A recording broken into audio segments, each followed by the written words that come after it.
예전에 TV에서 홈쇼핑 광고를 하는데 이런 일이 있었다라고 합니다. 어떤 식기예요. 이제 그릇인데 그릇을 소개하면서 이 그릇의 특징이 잘 안 깨지는 그릇이었다고 합니다. 선전하는 거예요. 그래서 시범을 보이기 위해서 이 그릇 회사의 임원들이 방송에 직접 나와서 이제 홍보합니다. 절대 안 깨집니다 하고 그릇을 바닥에 던졌어요.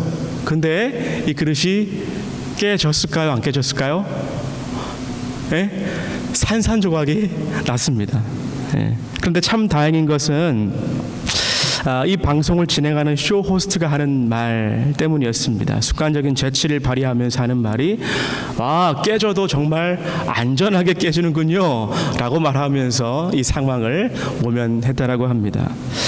여러분, 우리 인생이 그렇지 않겠습니까? 겉으로 볼 때 우리가 강한 것 같지만 결국은 깨어져 버리는 것처럼 우리 인생이 참 연약합니다. 그래서 바울은 우리의 몸을 오늘 본문에서 그릇으로 비유하는데 그 그릇을 값비싼 청자로 비유하지 않고 멋진 백자로 비유하지 않고 흙으로 만든, 그것도 볼품없는 질그릇으로 우리 인생을 비유하고 있습니다.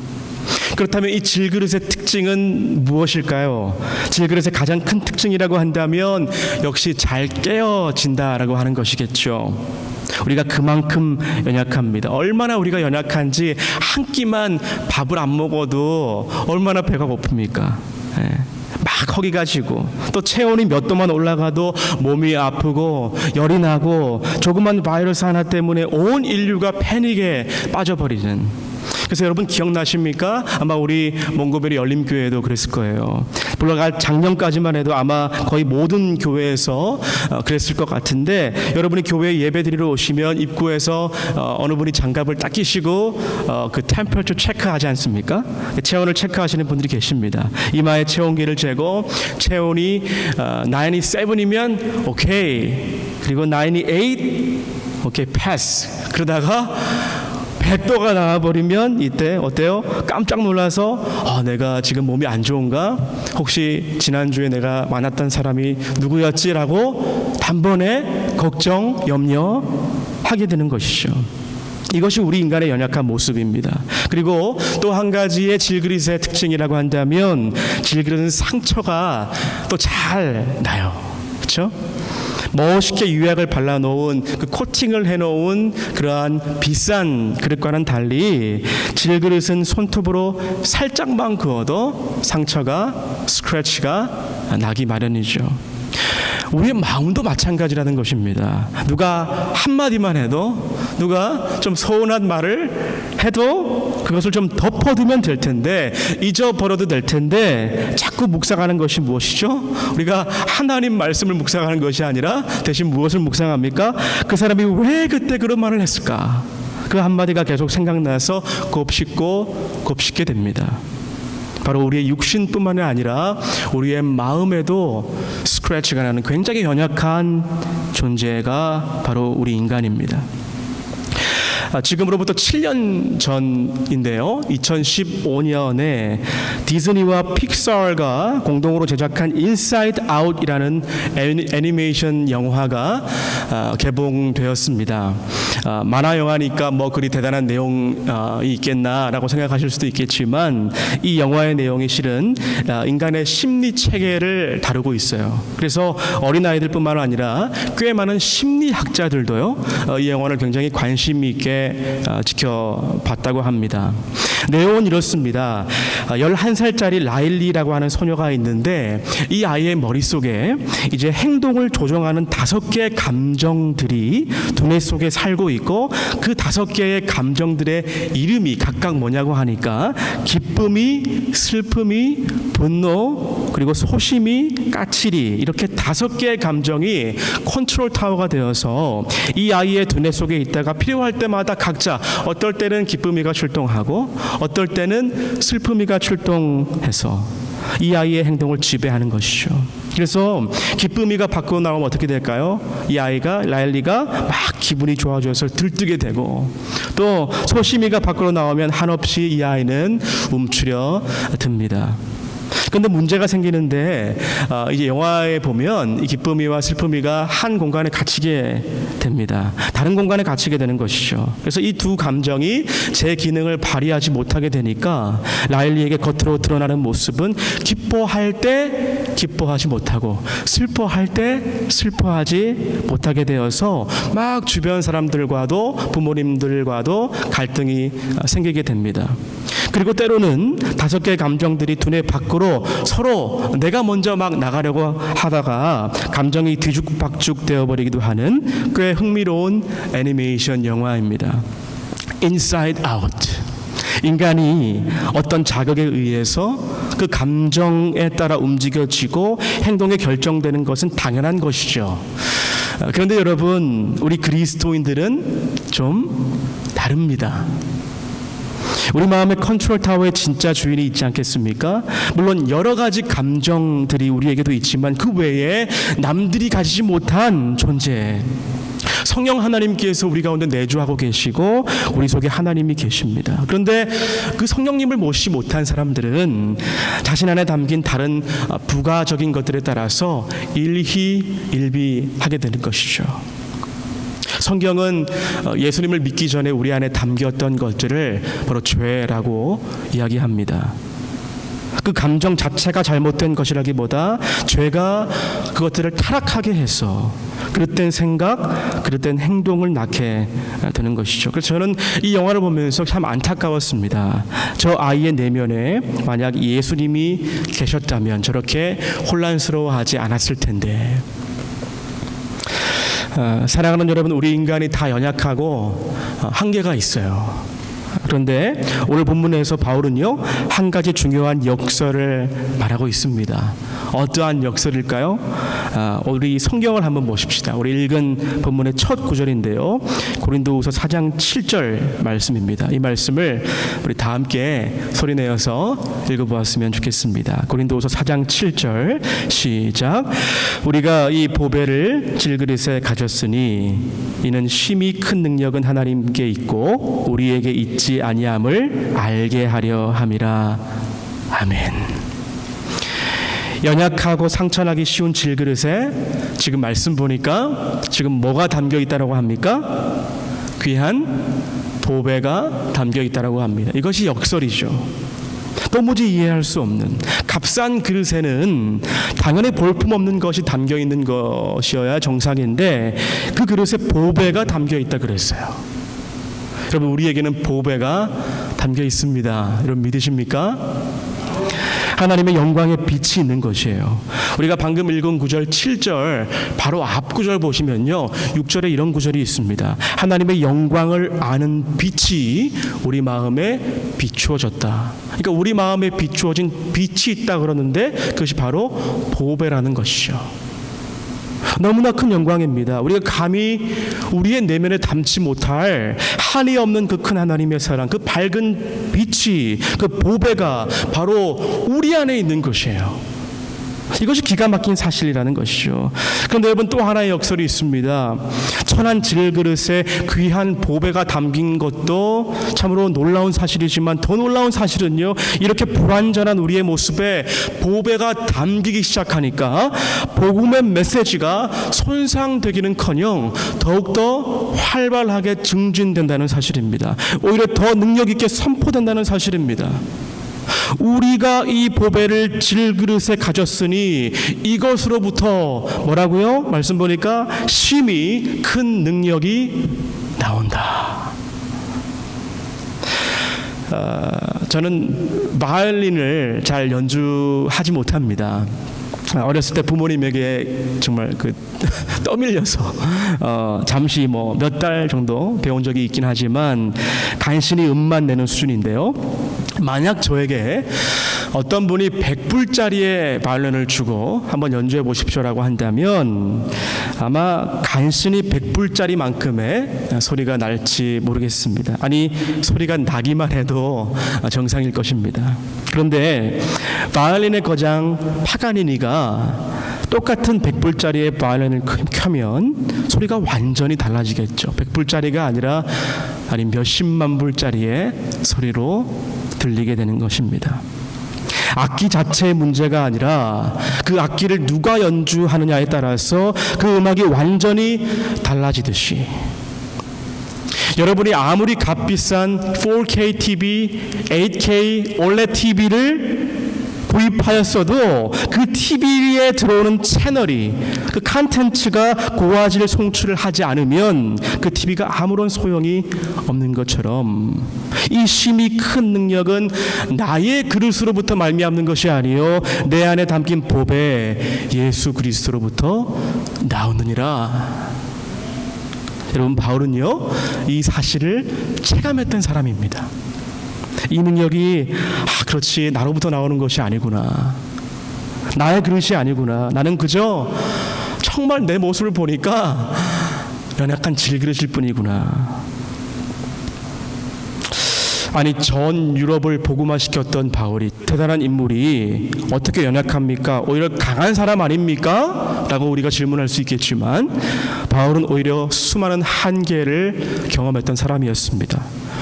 고린도후서 1장 8절 보시면 심히 고난을 당하여서 내가 살 소망을 잃었다라고까지 말씀하고 있고요. 바울이 얼마나 외롭고 힘들었냐 하면 심지어 내가 사형 선고를 받은 것 같았다라고까지 이야기하는 모습을 우리가 볼 수가 있습니다. 그러나 그 연약함 가운데 바울이 포기하지 않고 끝까지 복음 사역을 감당할 수 있었던 이유가 무엇입니까? 바울 자신의 탁월함이 아니라, 자신의 열심이 아니라 바울 안에 담긴 보배, 곧 하나님의 영광의 빛이 그 안에 있었기 때문에 그 빛이 담기니까 어떤 현상이 벌어질까요? 우리 이어지는 8절과 9절 한번 보시겠습니다. 우리 8절과 9절을 함께 읽어보시겠습니다. 시작. 우리가 사방으로 우겨쌈을 당하여도 쌓이지 아니하며 답답한 일을 당하여도 낙심하지 아니하며 박해를 받아도 버림받지 아니하며 거꾸로 뜨림을 당하여도 망하지 아니하고. 자, 지금 방금 읽은 구절을 정리하면 네 가지의 상황이 나오는데요. 첫 번째는 사방으로 우겨쌈을 당하여도 쌓이지 아니한다라고 했습니다. 이 우겨쌈이라고 한 단어를 NIV를 보니까 press, 압축한다라고 기록했고, 헬라의 원문의 의미는 그 포도를 어떤 틀에 가두어서 발로 밟아서 눌러서 즙을 낸다라고 하는 의미예요. 우리가 상황이 너무 힘들면 누가 옆에서 어떤 조그만 이야기를 해도 힘들잖아요. 예민하잖아요. 그런데 그것도 모자라서 지금 이 상황은 잠시도 여유를 주지 않는 것입니다. 어떤 틀에 우리를 구겨 넣어서 도망가지도 못하게 하면서 쥐어짜고 짓누르는 상황입니다. 오늘 우리 장로님 기도하신 것처럼 넉넉하지 않은 이민 생활, 여러분 어떻습니까? 그런데도 뭡니까? 오늘 바울이 얘기하는 것은 내가 우겨싸임을 당하지 않았다. 그리고 두 번째는 답답한 일을 당하여도 뭐라 그랬어요? 낙심하지 아니했다라고 이야기하고 있어요. 이것은 답답함이라는 것은 다시 말해서 심리적인 어려움이겠죠. 우겨싸움이 어떤 상황적인 어려움이라고 한다면 답답함은 마음이 너무 어렵다는 것입니다. 날마다 어쩌면 우울한 생각이 들고 패배의식에 사로잡혀 있는 답답한 상황이지만 내가 낙심하지 아니하는, 우울하지 아니하는 이유가 있다. 세 번째는 무엇입니까? 박해를 받아도 버림받지 않았다라고 합니다. 우리가 알다시피 초대교회는 박해 가운데 꽃을 피운 신앙인들이 만든 교회 아니겠습니까? 남들이 볼 때는 그들이 버려진 것 같지만 바울은 뭐라고 해요? 그들이 결코 버려지지 않았다라고 이야기합니다. 마지막으로 거꾸로 뜨림을 당해도 넘어지지 않는다라고 이야기합니다. 영어로 보니까 struck down, 거꾸로 뜨린다. 이 말을 당시에 고린도 사람들이 딱 들었을 때 생각나는 것이 있어요. 무엇이 생각나냐면 고린도에서는 당시에 유행했던 이스미안 제전이라고 하는 올림픽이 유행을 했는데요. 그런데 그 종목 중에 가장 인기가 있었던 종목이 바로 레슬링이에요. 우리가 예전에 그 프로 레슬링을 보면 여러 가지 기술이 나오죠. 링에서 막 튕겨지기도 하고 팔을 걸기도 하고 넘어지기도 하고 뭐 그러다가 결국 마지막에 끝장나게 기술이 뭡니까? 여러분 기억나세요? 상대방에게 번쩍 들리면 끝나는 겁니다. 번쩍 들어서 바닥에 던지고 이제 몸을 덮쳐서 카운트다운을 하면 게임 오버. 지금 바울이 바로 이 장면을 이야기하는 것이죠. 거꾸로 뜨림을 당하는 것. Struck down but not destroyed. 여러분, 우리 그리스도인들은 치열한 삶을 살다가 참 힘들 수 있어요. 그런데 물론 knock down, 경기에서 넘어지고 다운 당할 수는 있어요. 그런데 중요한 것은 그러나 우리는 knock out, KO 당할 수는 없습니다. 넘어지는 것 같은데 또 일어나고 오뚜기처럼 또 일어날 수 있는 힘, 이것이 바로 은혜라는 것이죠. 지금 바울이 4가지 이야기했습니다. 위로부터는 압력, 그 포도주 틀에 꽉 막혀서 밟을 때 즙이 나오는 그 압력을 이야기하고 있고, 또 심리적으로는 마음이 어려워서 모든 길이 다 막혀 있는 것 같고, 뒤에서는 핍박의 추격이 쫓아오고 있으며, 밑에서부터는 뭡니까? 손으로 들려져서 던져지고 거꾸로 뜨림을 당하는 상황이지만, 그러나 놀랍게도 이러한 모든 상황 가운데 바울이 고백하는 것은 무엇입니까? 일관됩니다. 나는 무너지지 않았다. 왜냐하면 더 큰 하나님의 은혜가 있기 때문에, 더 큰 하나님의 능력이 있기 때문이라고 말씀합니다. 우리 사랑하는 몽고메리 열림교회 성도 여러분, 오늘 도전하길 원합니다. 우리가 참 신앙생활 하면서요, 우리가 참 주목해야 될 것은 우리의 그릇 자체가 아니라는 것이에요. 내가 가진 그릇으로 싸우려고 한다면 결국 무너집니다. 다른 말로 하면 우리가 서로 우리의 그릇 크기 잴 필요가 없고 그릇 자랑할 것 전혀 없다는 것입니다. 질그릇이 사실 아무리 좋은 질그릇이라고 해도 거기서 거리기 아니겠습니까? 그 그릇을 서로 자랑할 것이 아니라 지금 내 안에 어떤 것이 담겨 있는가, 내면을 집중해야 되는 것이죠. 여러분, 이것이 참 쉬운 말 같아요. 그래요, 외면 보다 우리 내면을 살핍시다. 이것이 쉬운 말 같지만 우리가 신앙생활 하다 보면 이 사실을 너무나 많이 놓칠 때가 있는 것 같습니다. 나의 그릇에 집중하는 사람들은요, 자꾸 어떻게 하면 내가 나의 질그릇을 단단한 철그릇으로, 나의 그릇을 어떻게 하면 은그릇으로, 금그릇으로 바꿀 수 있을까 혈안이 되어 있습니다. 신앙생활 오래 하고 열심히 할수록 어떤 현상이 종종 우리에게 발견됩니까? 우리의 질그릇을 자꾸 은그릇으로, 금그릇으로 업그레이드 해야만 하나님이 쓰시는 줄 착각해요. 그런데 여러분, 성경은 한 번도 우리 자신의 탁월함, 우리의 능력, 우리의 모양을 말씀하고 있지 않고요, 오히려 하나님께서는 의도적으로 연약한 그릇을 사용하시고 선택하셔서 하나님의 역사를 쓰셨습니다. 그래서 이런 구절도 있죠. 이는 내 능력이 약한 데서 온전하여 짐이라. 오히려 내가 약할 때, 다른 말로 우리가 겸손해질 때, 우리의 몸에 힘을 좀 뺄 때, 그때 하나님께서 우리를 쓰시는 줄 믿습니다. 여러분, 그래서 우리는 약한 것 때문에 내가 약한 것 때문에 은혜 받는다라고 말씀드려도 과언이 아닐 것 같습니다. 약한 것 때문에 성령을 의지할 수 있고, 내가 할 수 없다고 무릎 꿇는 그 자리에서 주님은 비로소 일하기 시작하시는 줄 여러분 믿으시기 바랍니다. 교회에서 필요한 손길과 사역이 있어요. 그때 목사님이나 장로님이 부탁합니다. 우리 예를 들어서 우리 서경재 목사님이 우리 집사님, 형제님, 자매님 다음 달에 너무나 참 귀한 우리 사역이 우리 교회에서 있는데 저희들 기도해 보니까 형제님이 딱입니다. 저희 기도했습니다. 함께 조인하지 않겠습니까? 그러면 글쎄 우리 성도님들은 너무나 탁월하셔서 그러지 않겠지만 보통 다른 교회 성도님들은 어떻게 대답하죠? 제가 너무 부족해서요. 제가 너무 연약해서요. 준비가 안 돼서요. 그런데 실은 지금 이 대답은요, 겉으로 볼 때는 아주 겸손한 말 같지만 사실 교만한 말일 수 있습니다.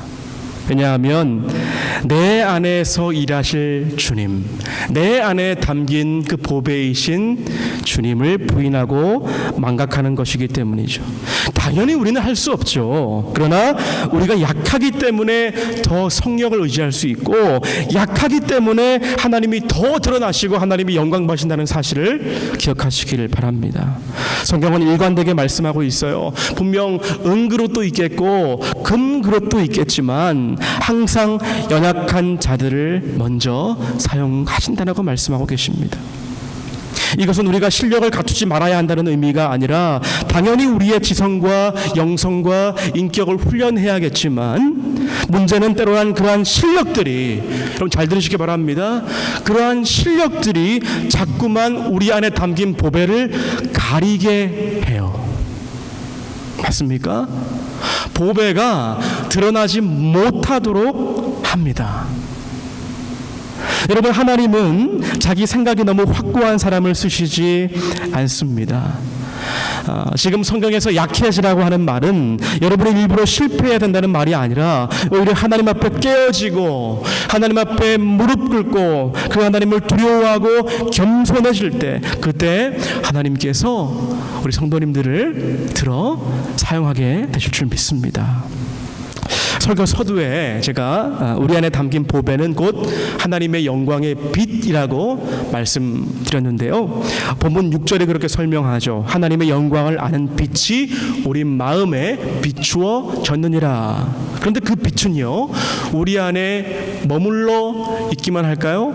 보통 빛의 성질이 무엇입니까? 빛은 충분히 밖으로 새어나갈 만한, 밖을 비출 만한 성질이 있습니다.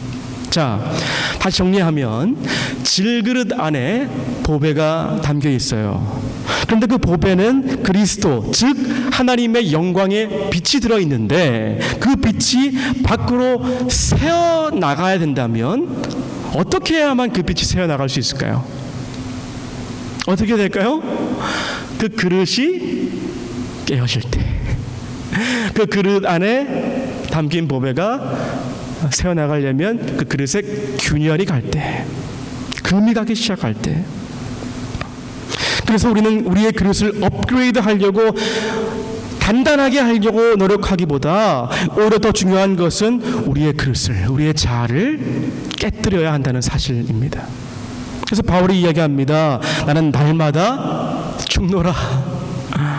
그래야 빛이 밖으로 새어나올 수 있기 때문에. 여러분, 아무리 단단한 호두를 손으로 꽉 움켜쥐어도 잘 깨지지 않잖아요. 그런데 반대로 잘 익은 귤을 스퀴즈 하면 어떻습니까? 조금만 눌러도 즙이 막 터져 나오죠. 하나님의 영광의 빛을 충만하게 담고 있는 사람들은요, 그리고 자신의 그릇을 깨는 사람들은 반드시 그 빛이 새어나게 되어 있습니다. 귤 안에 담긴 그 향기로운 과즙이 주변에 여러 사람들에게 그 향기가 퍼져나가게 되어 있습니다. 그래서 오늘 본문 10절은 말씀하기를 이렇게 얘기합니다. 우리 10절 함께 읽어볼까요? 시작. 우리가 항상 예수의 죽음을 몸에 짊어짐은 예수의 생명이 또한 우리 몸에 나타내게 하려 함이라. 항상 예수의 죽음을 몸에 짊어짐은 그때 어떻게 된다고요? 우리 몸에 예수의 생명이 계속 나타나게, 드러내게 된다. 예수를 우리의 몸에 체득할 때, 우리의 몸에 예수의 흔적이 있을 때, 즙이 꽉 찬 과일을 누르니까 그 안에 있던 향기가 마구마구 뿜어져 나와요. 다른 사람들은 우겨싸고 거꾸로뜨림을 당하면 그냥 힘없이 주저앉게 되지만, 내 안에 보배가 있을 때에, 나의 질그릇이 깨어질 때에 하나님의 빛이 온 사방으로 퍼져나가는 줄 믿습니다.